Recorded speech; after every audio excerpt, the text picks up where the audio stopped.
Assalamu alaikum. What a pity and what a shame that half of the population is still struggling to get this respectful right and rightful respect to exist in this society. But still it is a big dream. You and I are the fortunate people who live in big cities, who have better homes, where there is a very positive thinking that has brought you up to this level. But the majority of women continue to suffer. I'm sure you must have heard Maulana Tariq Jamil saying that it is all because of us bad women that the coronavirus has come. And the word that he has used, I would not like to repeat it.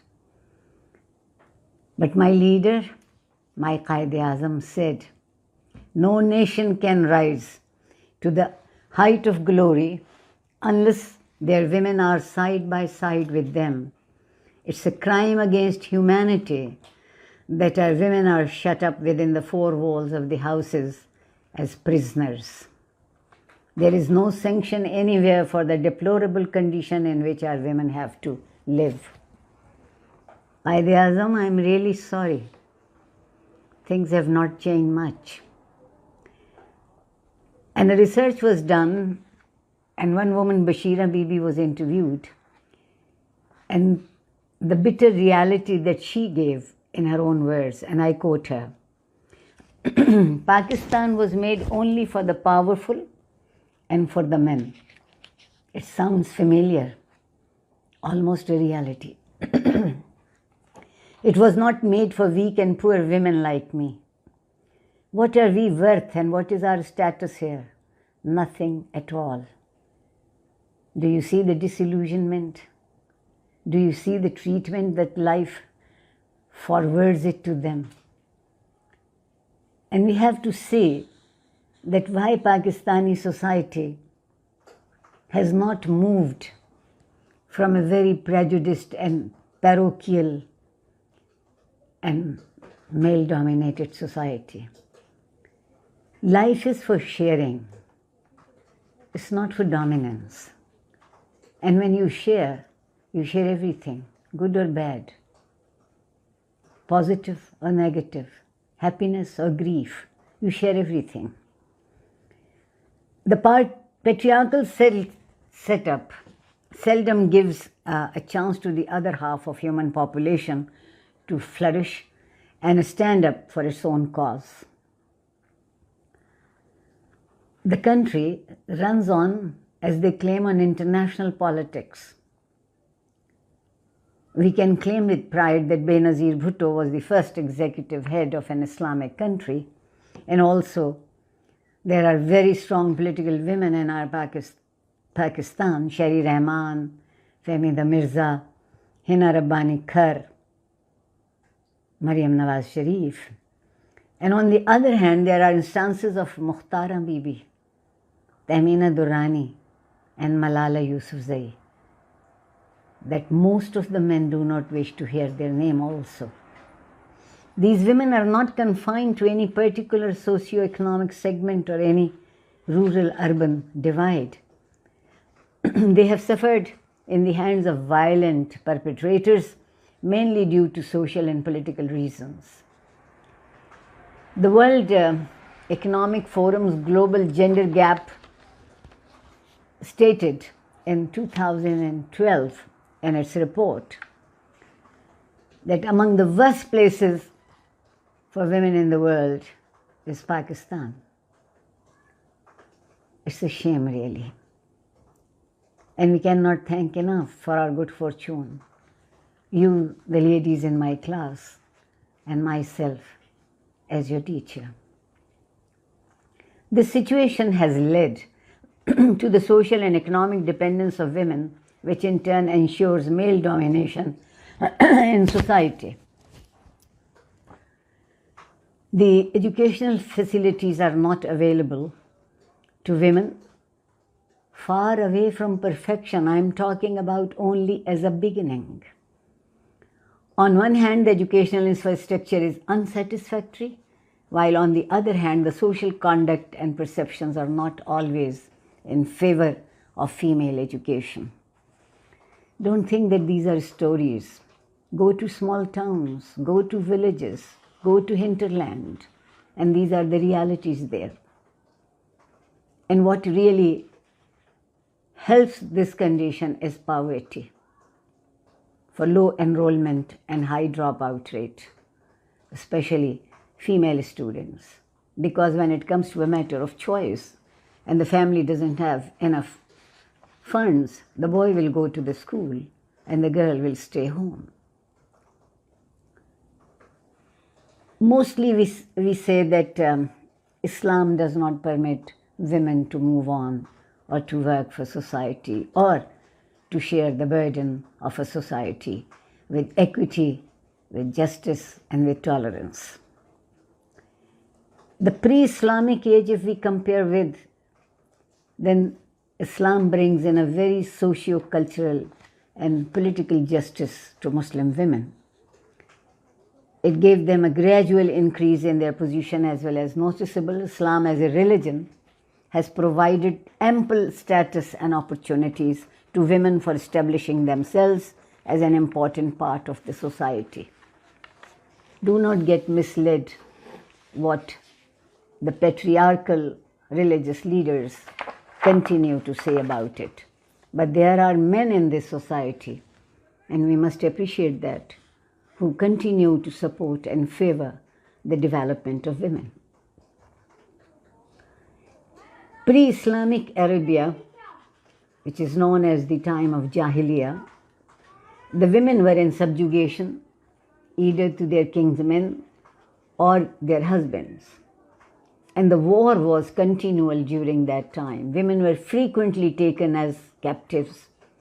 They were usually treated by the enemy as bondmaids and were held in contempt. They were no more a commodity then, and even now, a majority of women is no more than a commodity still. Women had no independence or power over issues relating to their well-being, and they were excluded from any active role in the social and political affairs of their respective society. One of the social reasons for such an attitude was that in pre-Islamic times, there were often inner tribal blood feuds which demanded male members to defend their tribes. Oh, this is still a customary thing in our tribal culture also. In such anarchical times as that of Ayyam Jahiliyyah in Arab, Islam on principle brought the idea of equal status and respect for women in barren deserts of Arabia. It's very interesting that in one stroke, Islam has banished the stigma from women that she is man's eternal seducer and tempter, and that but for her provides equal status to women, and she has an independent personality which cannot be subjugated. Men are always seen as pure and sinless, while all the blames comes to women. A woman has an independent personality which cannot be subjugated. The Holy Quran has disclosed the origin of humankind and has addressed men and women as complementary components of a species who together are capable of maintaining the survival of human race. One of these exceptions that most of people bring forward is the idea of qawwam, of husbands over their wives. A husband is a qawwam. He protects the interest and looks after the affairs of his wife. The Quran mentions that the idea behind giving the right of qawwam to the husbands over their wives is because it is the duty of the man to provide for his wife and his family. And when the economic conditions and when the economic roles change, we need to really rethink about it, that what Islam was promising to women. Islam only does not give basic equality to women, but also equal legal rights. She can buy, she can sell, she can earn a living and manage her own money and property. No man has to have a claim on that. In Islam, the woman has a legally independent personality and her obligations are independent from her father, husband, or brother. In addition, Islam gave inheritance right to women from movable as well as immovable property. She also has share of property after death of male relatives like father, husband and brother. But how unfortunate it is that over a period of time, this aspect of equality so clearly delineated in Islam has been replaced with gender discrimination and inequality, even degrading to severe form of violence which is rampant in Pakistan. The prevalence of customary laws became more visible as Islam traveled far and wide. Therefore, the true essence of the religion has been compromised, as is evident in Pakistan, and in the place of equality for women, violence became the rule of the land. You know, Pakistan has two very strong sources of law. One is Sharia and one is our constitution. But when it comes to the matters of women, there is always the third one that takes over the precedence, and that is tradition. That is the tradition that we say. At the individual level, the women themselves are also not aware of the rights enshrined to them in Islam, because we are never taught about it. We are never made aware of that. Islam considers both men and women equally human and grants them equal human rights. Both have similar duties to perform. For instance, prayer, rituals, fasting. There is no concession to women. And according to Islam, superiority is only based on piety, based on reflection, how you think about it, and how you feel you are responsible to give your share to life. In reality, women are more conversant with the concocted version as preached by religious leaders with a certain bent of mind.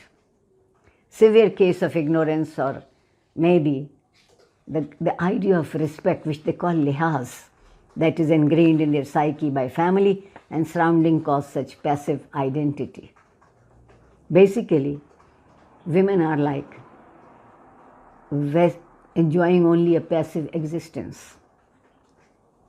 In Pakistan, what is the status of women? And if we take a close status in the practical aspect concerning the implementation of these rights provided by Islam and the Constitution, as Constitution promises, there will not be any law that would be against the laws of Sharia, means Quran and Hadith.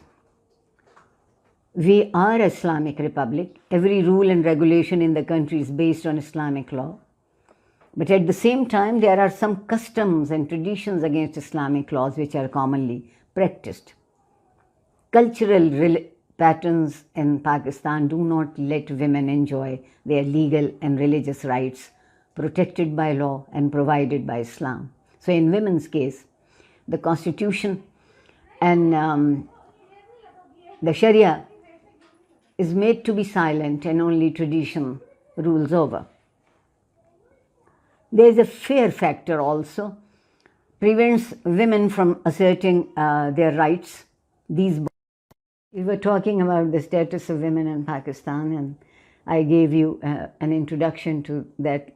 Let's talk about what are the legal measures taken in Pakistan. We must appreciate, and it is very interesting that since independence, Pakistan has formulated laws to protect women, to give them security. At time of foundation, there were little legal distinction between the rights of men and women enjoyed. But the Constitution of Pakistan very clearly, lucidly says there shall be no discrimination on the basis of sex alone. Steps shall be taken to ensure full participation of women in all spheres of national life. The state shall protect the marriage, the family, the mother and the child. And it's very clear here. And From then onwards, there were different laws made. Women Commission was made in order to improve the situation of women in Pakistan. But unfortunately, the radicalization of the state has divested the country of an environment which is required for the actual implementation of these various legislations, and in turn to protect the female population. Most of these laws remain on paper, sadly, as the country's enforcement apparatus remains on the one hand stretched to its limited dealing with a deluge of terrorism and enveloping crime, and on the other indifferent to the plight of women with a society that remains parochial and deeply committed to a religious and political ideology that denies equality to women and seeks to exclude them from the public sphere. The last one seems to have some truth in it. The social status of women in Pakistan, as we know, it has its own disparity and heterogeneity in terms of social status, economic development, rural-urban divide.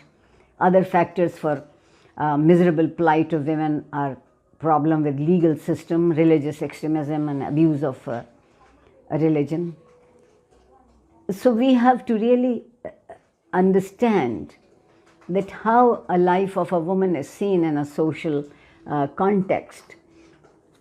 She is a daughter, she is a sister, she is a wife, and everywhere her role is more idealized than giving it a practical composition. It is considered that a woman can neither be a provider nor a protector, and it results in discrimination and violence. And I'm sure you people will agree that the situations have changed surprisingly different. And apart from this family business, the feudal system in society has also caused severe antipathy towards Zameen and towards Zan and towards Zar. These are the three very strong traditions or words in our feudal system: Zan, Zar, Zameen. Such terms are used as a tool to put blame on the women and not on men in case of any undesirable behavior on the part of men. So a woman's behavior, when seen as to threaten the patriarchal order, it is her body that is punished with beatings, burnings, physical and verbal abuse, and even murder in the name of honor. Women do experience dominant forms of social evils at times under the garb of religion and sometimes as part of customs. The annual report of the National Commission on the Status of Women provides a detailed profile of various indicators for appalling situations of women in Pakistan. Now the traditions, let's talk about them. One tradition is called Gag Forced Marriage. In a country where majority of the people are driven by dogmatic interpretation of local customs, and not only dogmatic interpretation of local customs, but at that level of religion also, marriage by force is not uncommon. Under Islamic law, women cannot be forced to marry anyone without consent. However, Gag is a heinous practice that undermines the basic tenets of Islam. And Gag is sort of a custom, usage, tradition, or practice whereby a person forcefully demands or claims the hand of a woman without her own or her parents' consent, by making an open declaration either by words spoken or written or by visible representation. In such cases, no other man is supposed to make a marriage proposal to her or marry her. Then the cause of another is honor killing. And it has become an acceptable social evil by the community and the state's judicial system as a legitimate defense for murder. This is an irony in a society which guards its honor by prohibiting women in almost every aspect of life, but at the same time shamelessly dishonor her by killing, raping, throwing acid, burning, abducting. The regional variations of these honor killings are known as Karokari in Sindh, Sihakari in Balochistan, Kalakali in Punjab, and Tortora in tribal areas of northwest. Then the brides are also sold. Tribal areas of Balochistan and Khyber Pakhtunkhwa, girls are sold as brides under the custom of Walwar. And more than that is that she can be offered as compensation for damage to life and property. Thus she can be given as khoon baha or blood money, called savara among the Pashtuns, to compensate for murder. And then the vatta satta is a terrible custom, another marriage transaction in which a man can acquire a wife by offering a woman that belongs to him, a daughter or a sister. Then there are dowry deaths. If a woman comes, a bride rather, comes with a dowry which is not liked by the in-laws or the husbands, and the Bridal and Dowry Gift Restriction Act of 1976 does not make any difference to them, then she would be punished for that, or maybe sometimes not only abused physically or verbally, but even killed. Most of the burning cases are there. Then the acid attacks, they are common in Pakistan. If men do not like something, they would simply throw acid to women to deform their life forever. The Qanun-e-Shahadat under General Ziaul Haq's Hudud ordinance was that woman was not given the equity level of Qanun-e-Shahadat. And if we come to think about the political situation along with this, the social conditions of Pakistani women has an underpinning on the political aspect as well. And these political things are restrictive mindset that work against the very basic tenet of Islam. And so one has to understand that women are basically sometimes allowed to participate in mutual consultations known as shura, but it is not happening in Pakistan. These miserable societal norms result in a systematic exclusion of women from political participation and assertion of their respective political choices. On papers, the Constitution of Pakistan places no restriction on women's participation in politics. Nevertheless, their presence in the political parties as well as in the political structure at the local, provincial and national level remains insignificant due to cultural and structural barriers. We have to realize that on paper things are beautiful, but in practice they are never taken into consideration. But there is a positive trend coming up too. The Gender Election Monitoring also issued its preliminary report on female election participation in May 2013. And the mission head Sabra Bano observed, despite pre-election threats and attacks, a large number of female voters from all age groups showed up enthusiastically to cast their votes. And that is the will of the woman that works for all. Then there is a terror factor. A rising trend of Islamist extremism and fundamentalism, which underpins the terrorism in Pakistan, has added more to the current deluge of violence against women. The violence against women is almost seen as a moral duty for a very great moral cause. But Islam does not permit any discrimination between men and women, nor does it advocate a segregation between them as it may be widely understood because of cultural practices or views.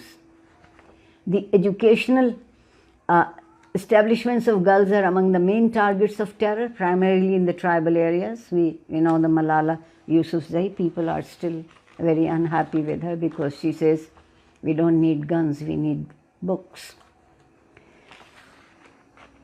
And if we conclude out of all this scenario here, that a country that came into existence with the pretext of Islam, it is very disheartening to see the religious and Quranic principles are frequently avoided and twisted, especially regarding status of women. Incidentally, the social evils against which Prophet Muhammad ﷺ fought for the entirety of his life are deep-rooted in the Pakistani society, and the so-called guardians of the faith take them as customary to punish women and ostracize them. The common practice of justifying violence and brutality in the name of Islam, it needs to be readdressed. It needs to be re-understood. Under such a situation, frequent training and awareness programs are needed to be arranged periodically to make women aware of their rights and equip them for exercising just demands. As it has been suggested that various cottage industries by the public as well as private sector should be established to provide job opportunities to rural women that they can earn income and help their heads and household expenses. It's not only the question of economics of a country that we need women to participate.